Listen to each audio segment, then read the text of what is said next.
Okay, so can you go ahead and say your full name again while it's on tape?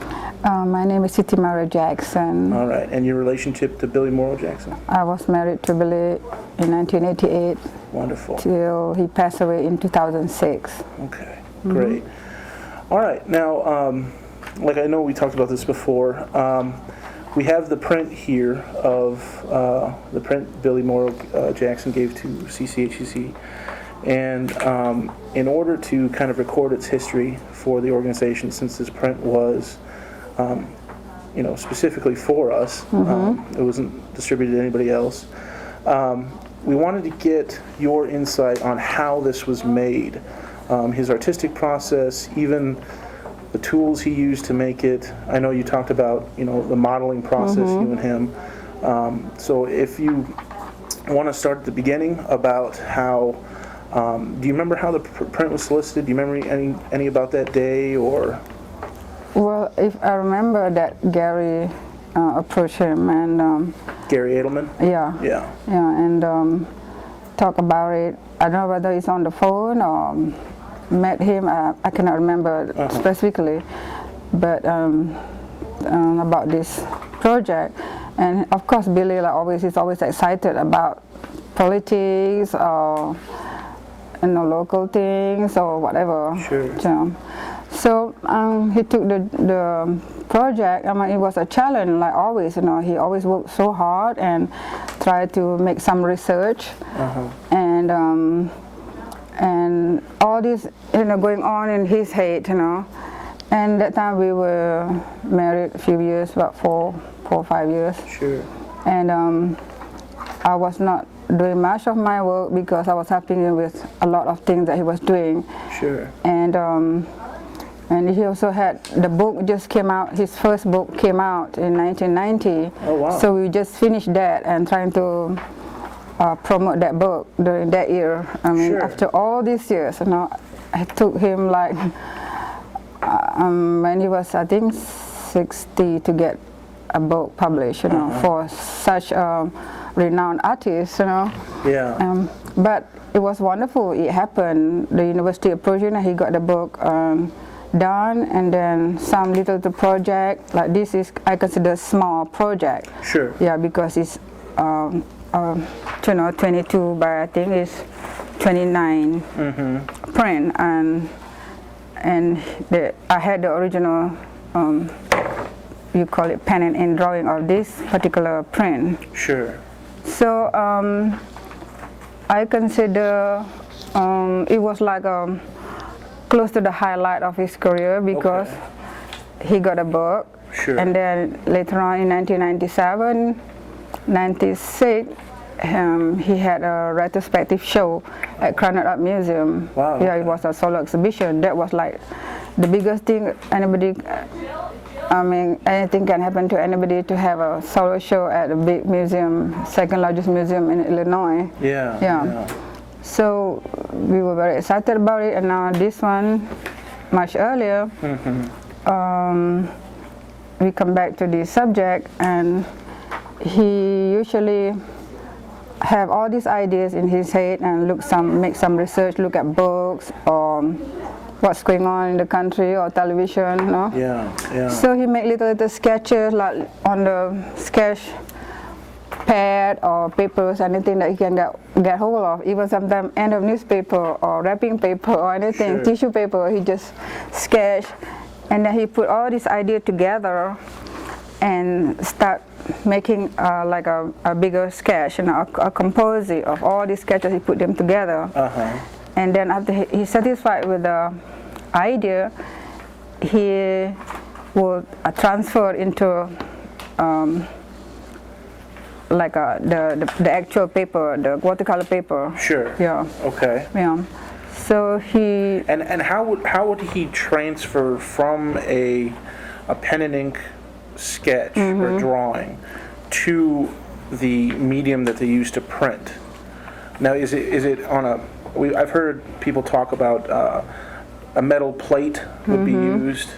I don't know if you use that with pen and ink, but do you know how he would? You asking me about how they would transfer from original to a print, or Yes. original to a print? Do they take a photo and then use that, or? Well, after he done all of this, you know, and I think they send it to the printer.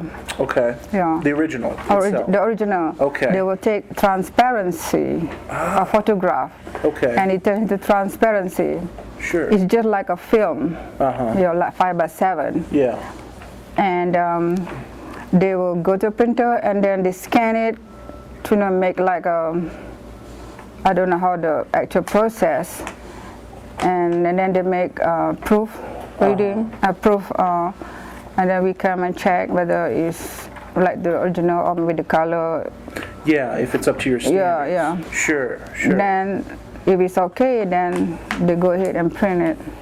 And then I'm not sure where we print this. Yeah. I think it was Grub company then, or I'm not sure which. Can you say the name again? Grub. Grub? Or I'm not really sure. Maybe Gary can tell you more about. Sure. Yeah. That time I think the place that do the printing is Grub. Okay. Yeah. Sure. Now, I know we had talked about the modeling process before for the figures. Now, can you explain that a little bit in detail about how you would go about? Yeah. For example, like this Uncle Sam, Billy posed for it, and you know, he like maybe put a little jacket or something and to look like, and had a hat on, and I will take a photograph of him. Okay. Yeah. And then from that photograph, he would try to make all these sketches, little sketches, and the way he wanted, and exaggerate the figures. Yeah. And so, how does he want this Uncle Sam dress up? That's him, and that's how he feels that time, because the war was going on. Yes. The Gulf War was going on, and so he put Uncle Sam with the hat and the stuff falling down, like dealing with consumer health. Yes. Yeah. That what happened, you know, I mean, people are dying on the street, and when a lot of people protest, and some the thing that he was going on, like read our lip, that was the President Bush motto that time. Yeah. And as you can see, like this lady lying down, she was sleeping on this paper called "Kinder, Gentler Nation." That was one of the motto that. Yeah, his taglines. Yeah. Right. Yeah. And then so all this, the man mostly he posed for it, and majority of the women I posed for it. Sure. And then he changed it around, and he wanted exactly what, you know, like the pose that he wanted. For example, like Uncle Sam, he wants it this way, looking down, and turning this woman, blind eye to. Blind eye one. Yeah. Okay. And you know, you can see that he's holding a change, and his hand, one hand, and the other one. Yeah. And here, billions for military, war, foreign aid, waste. I don't know what's the word. And then another one, pork barrel. Good. Yeah. High unemployment, racism, racist tax, or something like that. Yeah. And then check bound. And here, national debt. What's this one? Boondoggle. I don't get this part. And then fail, healthcare USA. And then it looks like all these people waiting. Waiting to come and see him. Take a number if you can see here. Yeah. This stone, gravestone. That you got a ticket, a number, and then this person, a skeleton, wearing a hood, hiding himself, holding a dead child to him. But you know, it's just like saying, you know, this is yours. You know, this. Yo, can you help me? You know, I'm already dead. You want my child dead too, like me, you know? And this person is dead. And then you can see this lady, like a back lady or something with a cane. And she had a food in her bag, she can eat only chips. These are like cat food. If you can see this, Oh, yeah. yeah, if you can see there's a dog. Sure. Dog food or cat food. Yeah. And there's a can opener right here. Uh-huh. And that's what people eat. That's more tasty than they can afford to buy food. Exactly, So you can buy that's what they can get. animal food, right? Yeah, yeah, sure. And this one read our lips, read our pain, read our lips, no other thing what's going on, no job, no medical, no future. Yeah. We work for food, we see all the time people stand by the roadside. Sure. And yeah. this is, he is President Bush holding a cigarette and offering, a person what can Yeah. cigarette do to you, I mean, just make you more sick. Now, obviously Billy had a lot of political work. Right. Now, why did he feel like he should do this political work? I mean, what was the motivation behind just doing political work in general with his artwork? Well, I mean, he was a depression boy, and then there's no food. He's gone through all that. Sure. Yeah, I mean, America's supposed to be the most powerful and biggest nation in the world, and everybody wants to come here to have a better life. Yeah. But during the depression, that's what they have to eat. They eat, whatever they can eat, bread or chips or no clothing, no money, nothing. And as he grew up, he see all these things going on, injustice going on. Yeah. Growing up, like that you can't even mix with other people. Yeah. Right? like the minority, like you cannot mix with minority because they are bad or something, Yeah. So he didn't understand that, but that's what he was taught, So he grew up and he went to the war and To Vietnam? No, Second World War. Oh, really? Yeah, Okay. he went Second World War, was a Marine. He was only 19. Wow. So he went there. He felt that why are we fighting? Why are we killing each other? He just like me and you, and seeing all these Japanese. He was in Okinawa. And most of his buddies were dead, and he watched them, and he was many times missed by the bullet, Really? passing by a bomb. Wow. So he just felt that, after seeing all of that, the war and going through injustice, and being a depression boy, when there was nothing to live on. So he felt that maybe he likes to do something. As an artist, that's what he can do. Sure. By just through your drawing. Yeah. Some people can sing or write books and things like that. So he did what he could do to contribute to the cause. Right. I think he did very well. I mean. Yeah. And in 1950s, he did all the series, the civil rights drawings. Yes. There were like eight of them in the series. Yeah. So it's the same thing. There was like what's going on during that time, and people were killing in the South. Yeah. A lot of racism going on, and KKK, and all the stuff. I wasn't aware then because I was so young. Well, sure. Yeah. I don't know all the thing what's going on. Yeah. Then when I came here, I still don't know what's going on until some incident that I faced myself, that what was going on. Then I understood. Sure. Sure. So maybe I mean, he understood what was going on, and he doesn't bite his tongue. That's right. Yeah. Or his ideas. Obviously. Yes. Right. Yeah. So he's very honest with his work. Very, very honest person. Yes. Okay. Now, I guess the other thing I wanted to touch on, and feel free to say as much as you want to say, but how you and Billy met, and I assume because you're both artists, you work together. Yeah, So. that was a question often asked. Like, do you meet somewhere in the island or sometime somewhere? No, actually. Back then, I was in Malaysia, and I was just graduate from doing my first degree in Malaysia. And what was your first degree? In textile design. Textile design. Okay. Yeah, that was my major, and I was teaching in school for 6 years, public school, 6 years, and then I thought it's not,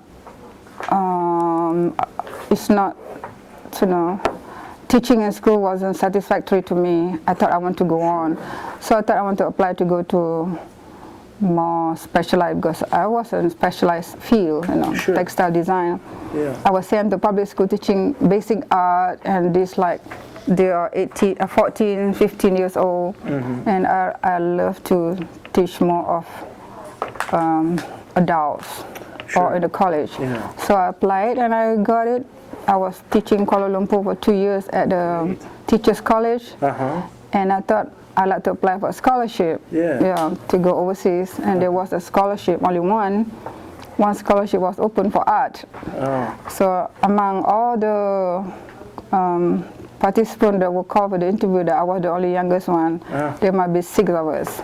So I thought, oh, that means I'm the last person in the list, I may not get the scholarship.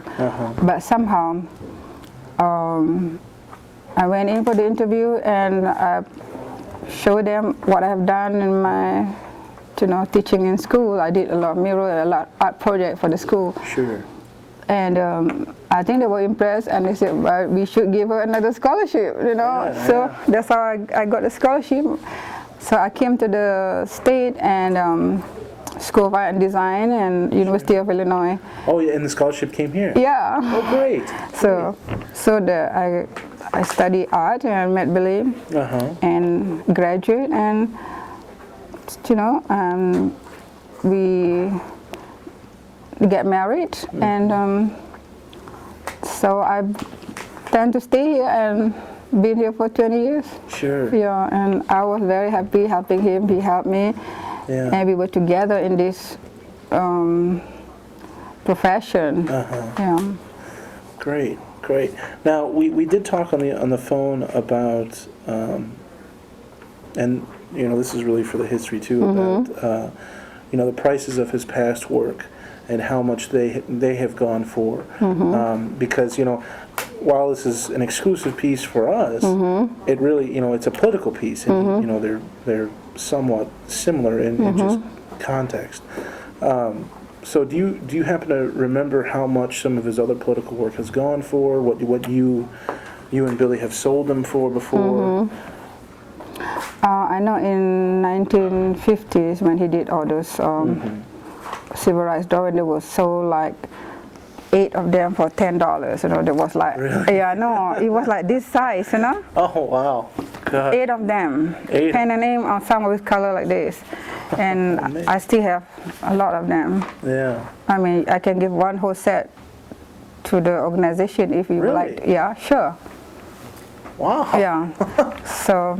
Well, that's great. So that was $10 then, and then there will create a lot of problem for him and the person that was involved with him. I think it was he's from Indiana. I forgot what's his name. Bill. But I remember he was a professor here, and he and Billy go ahead to do this, and he took 2 years to do all this pen and ink drawing on civil rights drawing. Wow.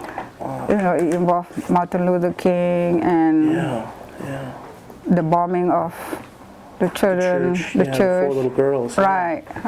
Yeah. And things like that. Wow. So, I mean, I think now it has gone up a little bit, like we are selling like 8 for then $400 or something like that. Wow. Yeah. But it was there, and then he passed away. I mean, the price has gone up. Sure. So it now is priceless, Yeah. It's priceless, right. The fact that you want to give us one. Yeah, I know. Well, no, I mean, I like to give it to organization and Yeah. so you can put them out. And you know, that's what we do. I mean, you know, because we like to look around and get inspired. Yeah, and talking about that civil rights doing, he even had like 8 of them, and he had listed what it's all about, maybe like paragraphs, so that you understand what is all going on. So That's great. and luckily that I told him, why don't you update them, you know? So we returned it, and then we had a copy of. I can give it to you too, so that Sure. I'm so glad that I did it, Yeah. so that he had all that Oh, that's great. written. Well, I think we've touched on all the things that I wanted to inquire about, and I can't thank you enough for coming in and doing this. It's been such a great experience looking at these and kind of doing detective work to figure out about it, and the fact that you're willing to come in is just amazing, and we can't thank you enough. Well, it's a pleasure, and I thank you and everybody, or the people in the past that have chosen him to do this work. I mean, Yes. most people cannot, comprehend or come up with the idea, and not many people, even in Champaign. I mean, you look around and I think he. I mean, I'm not prejudiced because he was my husband, but yeah, I follow him all the way. Yeah. And I'm glad he can contribute something to the community and to the world. Yes, exactly, yeah. exactly. Well, again, thank you so much, and I really appreciate you coming in. Thank you so much. All right. So anything in the future you need help, just let me know. We'll do that. Yeah. We will do that. So good luck. Yeah, thank you.